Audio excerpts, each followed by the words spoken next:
Greetings to you all. Welcome to Class 9 Listening Passage. Listen to the anecdote Two Geniuses and narrate it in your own words. From Zero to Infinity. Listen to the passage Two Geniuses. Many people regard the scientist Albert Einstein as one of 20th century's greatest geniuses. He was a physicist whose research into the working of the universe made such inventions as nuclear energy, space travel, and television possible. Anecdotes about Einstein show that he had a great sense of humor. One such anecdote tells that as a young man with a growing reputation, he received many invitations to go to universities to explain his theories. On these trips, he was always chauffeured by the same person, a man called Hans. Hans often said to him, "It's a pleasure to drive a genius like you, Dr. Einstein." One evening, on their way to a remote university, Einstein said, "I wish I didn't have to give my lecture tonight, Hans. I'm so tired, but I can't let my audience down, can I?" "You don't need to," said Hans. "We'll change places, and I'll give the lecture for you. I have listened to it a dozen times. I don't understand it, but I know it by heart. And no one knows you at the university, do they?" "No one will find out." Einstein eventually agreed with Hans, but said to him, "Don't try to answer any questions, whatever you do." They changed places, and at the university, Hans was greeted and led to the platform in a great hall, crowded with professors and students. Einstein joined the audience and listened to Hans give his lecture perfectly and joined in the applause at the end. However, before Hans could get off the platform, a professor shouted from the audience, "I would like to ask you a question. It's very difficult, but please answer it." He then asked the question so difficult that Hans had no idea what he was talking about.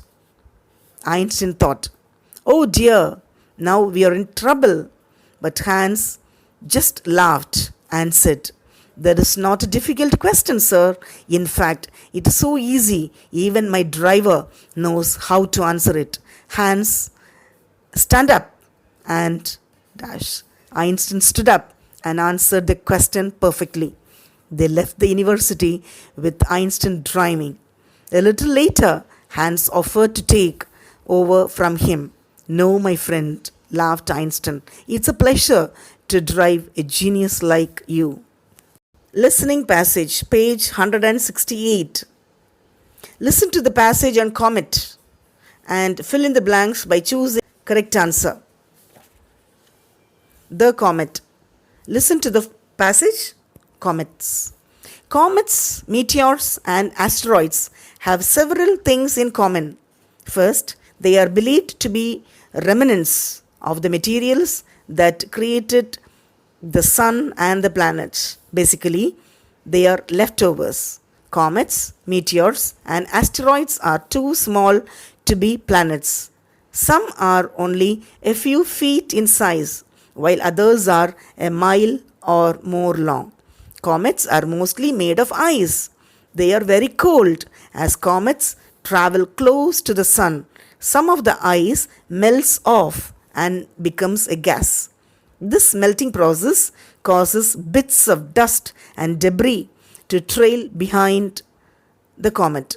This tail can be seen in the night sky as a bright, quickly moving light. Comets orbit at the very edge of the galaxy past Pluto. Now, children, you have listened to the passage. Now try to answer it. Fill in the blanks. First one. Comets are believed to be remnants of the material created by dash. Option A, moon. Option B, sun. Option C, star. Option D, asteroids. Question 2. Comets are mostly made of dash. Option A, dust. Option B, ice. Option C, sand. Option D, snow. Question 3. The dash can be seen in the night sky as a bright, quickly moving light. Option A, head. Option B, star. Option C, tail. Option D, wings. Question 4. Comets orbit at the very edge of the galaxy past the dash. Option A, Earth. Option B, Neptune. Option C, Pluto. Option D, Saturn. Question 5. State whether the statement is true or false. The melting process causes bits of dust and debris to trail behind the comet.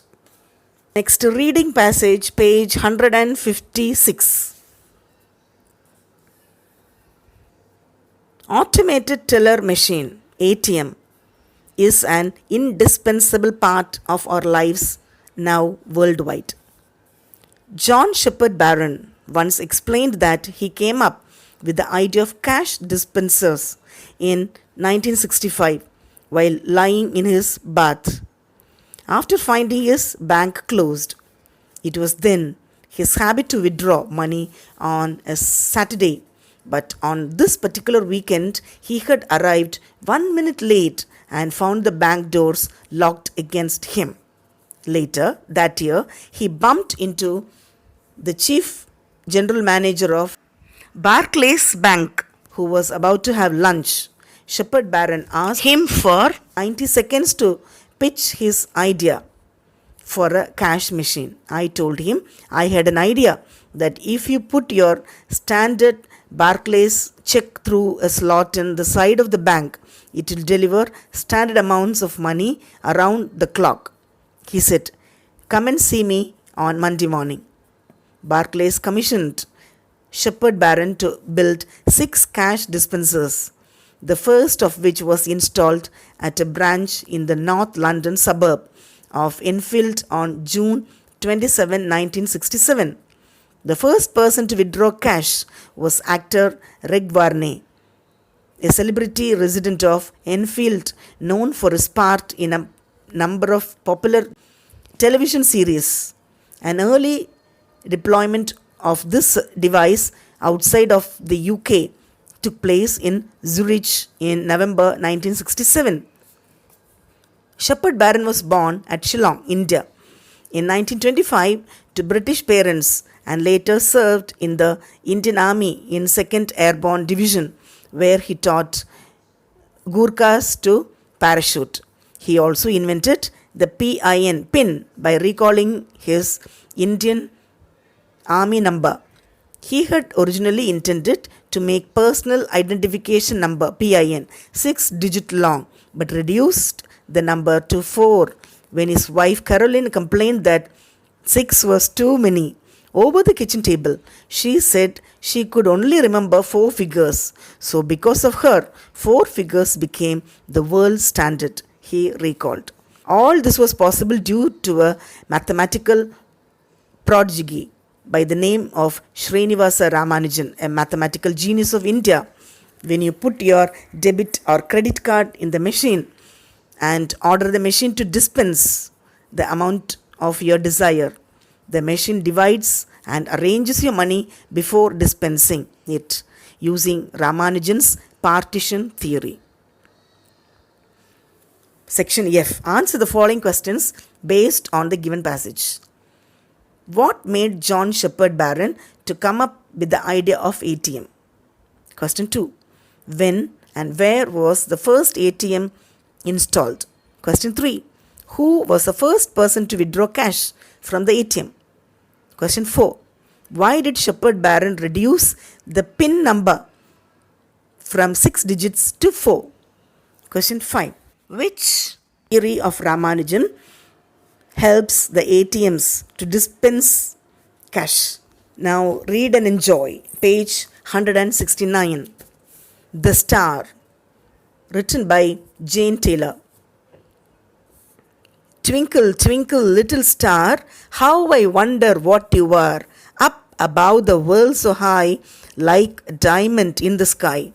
Twinkle, twinkle, little star, how I wonder what you are.